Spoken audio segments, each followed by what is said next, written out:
Komitmen kita, Bapak Ibu pimpinan dan anggota BPK dan pemerintah adalah sama. Pertama, setiap rupiah uang rakyat dalam APBN harus digunakan secara bertanggung jawab, harus dikelola dengan transparan, dikelola sebaik-baiknya, serta sebesar-besarnya digunakan untuk kepentingan rakyat.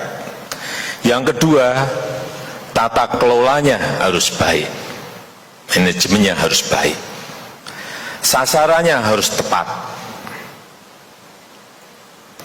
dan dijalankan dengan prosedur yang sederhana dan ringkas, melalui proses yang cepat dengan manfaat yang maksimal untuk rakyat. Kecepatan itu sangat penting,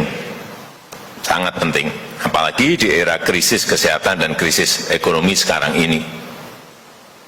Percuma kita memiliki anggaran, tetapi anggaran tersebut tidak bisa secara cepat dibelanjakan untuk rakyat.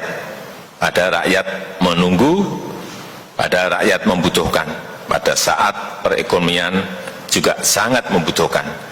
Sekali lagi diperlukan langkah yang cepat, langkah yang tepat, langkah yang efisien, dan tentu saja jangan dilupakan akuntabilitas. Ini penting sekali.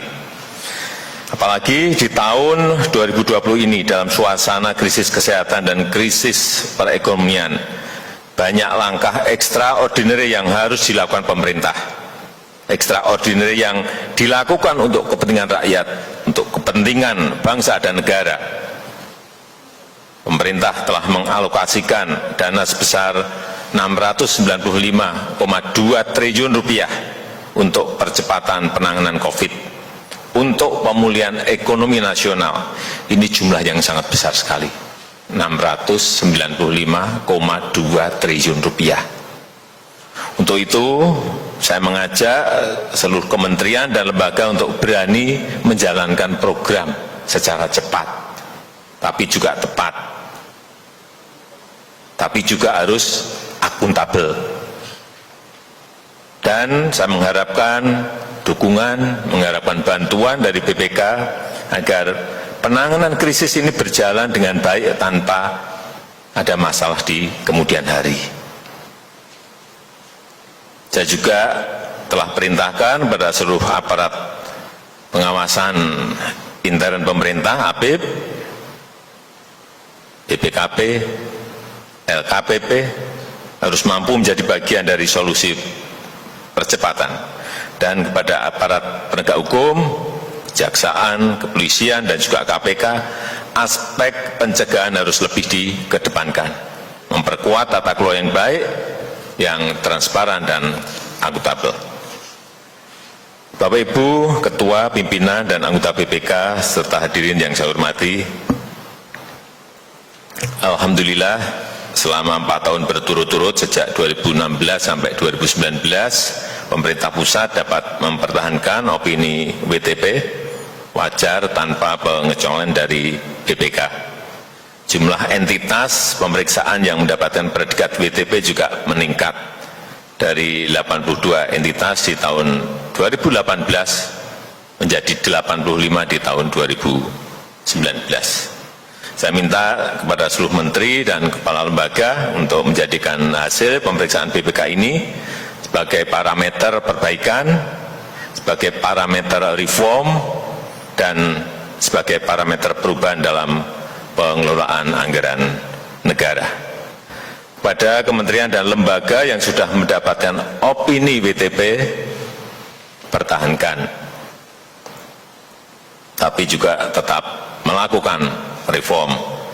Yang belum baik, segera diperbaiki. Dan untuk kementerian dan lembaga yang masih mendapatkan opini WDP, wajar dengan pengecualian dan memperoleh opini TMP, disclaimer, tanpa menyatakan pendapat, agar secepat-cepatnya segera melakukan perbaikan, melakukan terobosan, dan melakukan langkah-langkah perubahan yang signifikan. Saya akan ikuti terus, saya akan monitor terus dari waktu ke waktu, apa saja langkah-langkah perbaikan yang telah dilakukan oleh para menteri dan kepala lembaga. Langkah perbaikan betul-betul harus konkret, harus nyata, sehingga setiap uang rakyat yang dikelola pemerintah dapat dipertanggungjawabkan. Dan uang yang dikeluarkan untuk rakyat juga bisa dirasakan manfaatnya oleh rakyat. Terakhir, saya mengucapkan terima kasih yang sebesar-besarnya dan apresiasi yang setinggi-tingginya atas kerja keras seluruh pimpinan, anggota, dan jajaran BPK dalam menyelesaikan laporan hasil pemeriksaan laporan keuangan pemerintah pusat LKPP tahun 2019. Sekali lagi terima kasih, saya tutup. Wassalamualaikum warahmatullahi wabarakatuh.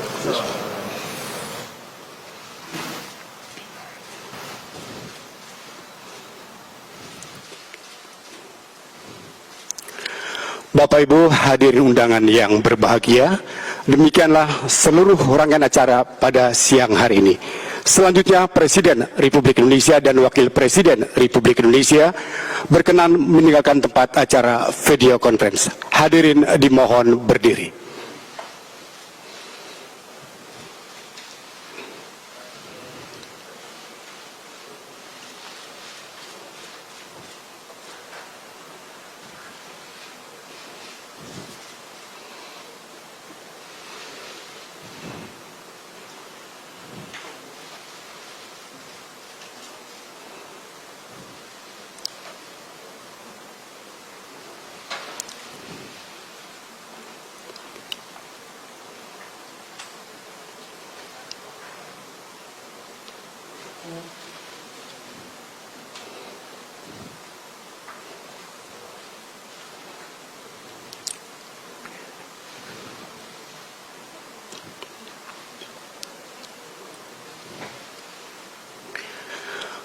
Kami ucapkan terima kasih atas perhatian dan kehadirannya.